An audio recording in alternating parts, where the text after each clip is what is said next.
goes out in the form of water vapor from the leaf by transpiration, that much amount of water will enter from the root to the from the soil to the root. So easily the water will reach to the water leaf, whether it is a long tree, whether it is a banyan tree or a coconut tree, because it is a continuous tube. So as long as the transpiration takes place, the water will enter from the soil to root, then stem, then it will reach to the leaf. This is about transpiration pool. Okay, so transpiration pool is helpful for all the plant actually, because transpiration is a process which takes place in all the plants during daytime. So whenever transpiration will take place, the water will easily enter from soil to root and it will easily reach to the leaf of the plant. So it is very much helpful for higher plants. Higher plants means those have very much height, trees. And transpiration pool and root pressure, it does not mean that a long height plant transpiration pool takes place, in a short height plant root pressure takes place. No, actually root pressure and transpiration pool both are taking place and both are responsible for movement of water to the leaves. Both are responsible for transportation of water. Sometimes it is helpful during daytime particularly, and during night time and short height plant it is helpful. But it does not mean that root pressure takes place in some plant, transpiration takes place in some plant. Not like that. Both are taking place same time in a plant. Then after that transpiration pool, we'll read that you know that during transpiration what happens, water goes out in the form of water vapor, no doubt.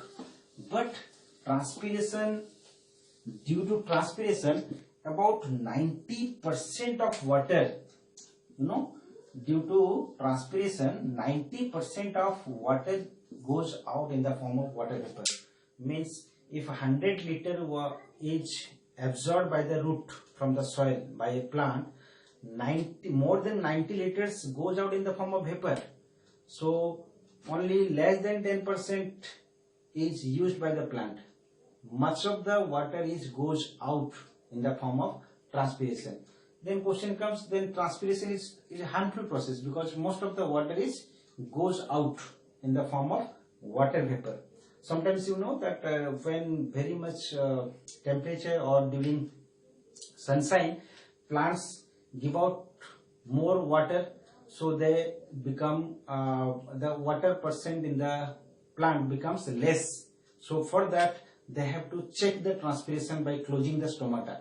So you will read in a phytohormone is there, so which is responsible for closing the stomata during the stress condition, during water stress condition. They close the stomata so that transpiration will check and the water will remain inside the plant. Okay, so transpiration, as I told, it is actually a helpful process because it is helping the water to move from root to leaf. Actually what happens if question comes, what is the role of transpiration in plant? So, for transpiration it has two benefit was given by the transpiration to the plant. First, it helps in movement of upward movement of water.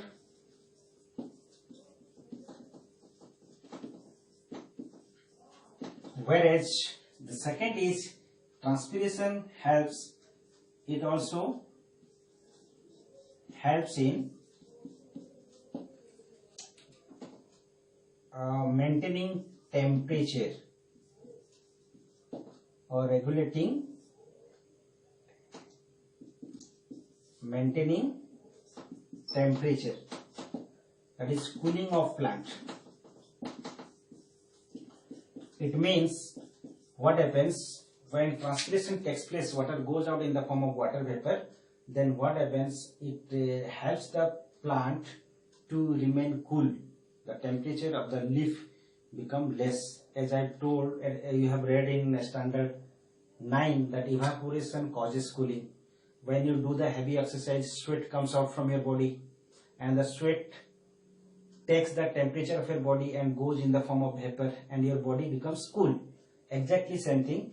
When temperature in the outside temperature becomes more, then transpiration takes place in a very fast rate, and by which the temperature of the leaf or the plant remains low, because the water takes the temperature of the leaf and goes out in the form of vapor.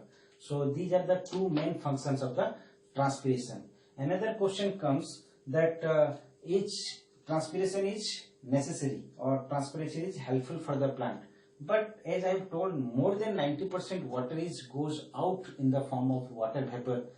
So sometimes it is known as transpiration is a necessary evil. What is the meaning of? Sometimes the question asks, transpiration is a necessary evil. Justify the statement. Means transpiration is necessary as well as it is a evil. Evil means it also harmful for the plant. So what is the harmful for the plant? It is necessary because these two main functions are there for the transpiration. If transpiration will take place, then upward movement of water and temperature regulation will take place in a plant. Whereas why it is called evil? Why it is harmful? Because more than 90% of water goes out in the form of water vapor through transpiration. Means it goes out in the waste. Means as I have told that if less water will go, so little water will make the plant alive. As most of the water goes out in the form of vapor, more than 90%, that's why it is a evil. It is harmful for the plant. And you know that because of this more than 90% water goes out in the form of water vapor, that's why the plants help in making rain. So you know the weather, wherever the plants are more or forest areas, the rainfall is maximum. It is because of this transpiration. Because transpiration helps to add more vapor towards the atmosphere. That's why the cloud formation takes place and rain takes place. So plants also makes the more rainfall. It also helps for making rain. So that's why we have to plant trees, you know. So always plants gives in different ways, they help us to us. So when transpiration is a necessary evil, so you have to write both helpful, what are the main points which are helpful for the plant, and what is the main point for harmful. Why it is harmful? More than 90% goes out in the form of water vapor. This is all about the transpiration pool.